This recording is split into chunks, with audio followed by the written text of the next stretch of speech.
Ready start.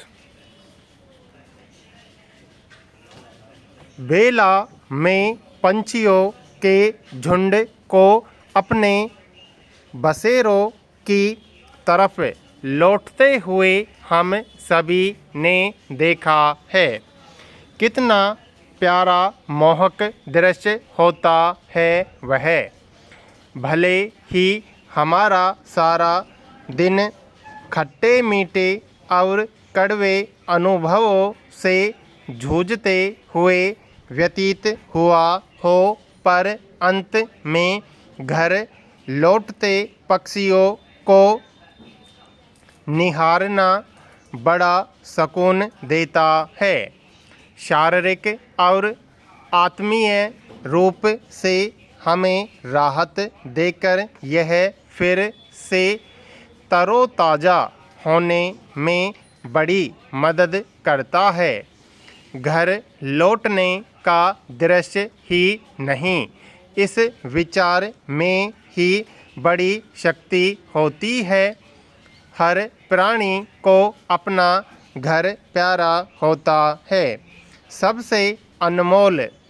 फिर वह एक एक तिनके को जुटाकर बनाया घोंसला हो, जमीन को खोदकर बनी कोई सुरंग या खोह, पेड़ की कोई डाली, समुद्र नदियों की गहराई में किसी शिला की आड़, या फिर उसमें सुराख कर बनाया बसेरा, संगमरमर और बेशकीमती पत्थरों से तराशा आलीशान महल, या फिर घास फूस से बनाई छोटी सी कोई झोंपड़ी पैरा।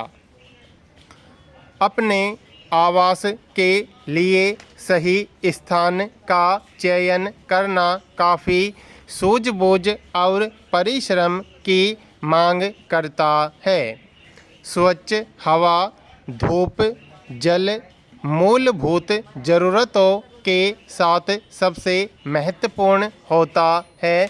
ऐसी जगह को ढूंढ पाना जहां प्राणी सुरक्षित महसूस कर सके। यही कारण है कि छोटे जीव इतना सूक्ष्म प्रवेश द्वार बनाते हैं कि उनके अलावा कोई अन्य या उनका शत्रु उनके आवास के भीतर प्रवेश न कर सके। घर के संदर्भ में सुविधाओं और सुरक्षा को प्राथमिकता में रखे जाने के बावजूद अभाव और असुरक्षा के बीच आकाश की खुली छत और ज़मीन का बिछौना संजोए अक्सर मुस्कुराता हुआ कोई न कोई परिवार नज़र आ जाता है।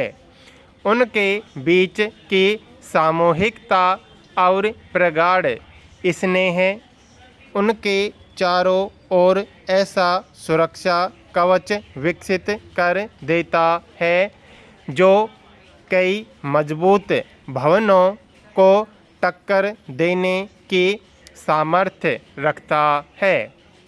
इसके उलट कई बार भव्य सुविधाजनक सजे धजे घरों में मायूस, असंतुष्ट और दुखी चेहरे देखने को मिल जाते हैं। अगर खुशियों का रास्ता किसी सुविधाजनक भवन से होकर गुजरता है, तो फिर यह कैसे संभव है कि इस तरह की आदर्श व्यवस्था के बावजूद हम सुकून और आनंद से सराबोर घर नहीं बना सके? शायद इसलिए कि हम यह समझते रहे हैं कि कंक्रीट, बेशकीमती फर्नीचर, ऐशो आराम की तमाम चीज़ों से घर का निर्माण संभव है। पैरा। सच तो यह है कि इस तरह भव्य मकान, अट्टालिकाएं तो जरूर बन सकती हैं, पर घर नहीं बनाया जा सकता। घर का निर्माण एक जटिल और सतत साधना का परिणाम होता है। मनुष्य को अपना घर बनाने के लिए बाहरी सामग्रियों के साथ ही खुद के भीतर सहनशीलता, धैर्य, रिश्तों की आत्मीय सुरक्षा, विश्वास, संवेदनशीलता, निर्णय की दृढ़ता और सौहार्द जैसे परिपक्व गुणों का होना जरूरी होता है। पैरा।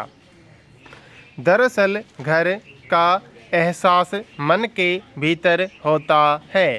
घर बनाते हुए हम जमीन, नक्शे, दिशाओं और वास्तु पर जितना गौर करते हैं, उतना शायद ही हमारे मन की संरचना पर ध्यान दे पाते होंगे, जहाँ से असल में सर्जन का बीज उत्पन्न होता है। जब भीतर द्वैध विध्वंस की स्थिति निर्मित है, तो बाहर हम कैसे कुछ सर्जन कर सकते हैं? यह कहना गलत नहीं होगा कि हमारा मन और शरीर हमारा सबसे पहला घर है, जो हमें भीतर से शांति और संतोष देता है। फिर अधिक फर्क नहीं पड़ता कि बाहरी व्यवस्था क्या है। खुद को भीतर से विकसित करने पर हमें हर जगह सुकून महसूस होने लगता है, यहाँ तक कि किसी और के नकारात्मक विचारों का भी हमारे मन रूपी घर में प्रवेश नहीं हो पाता।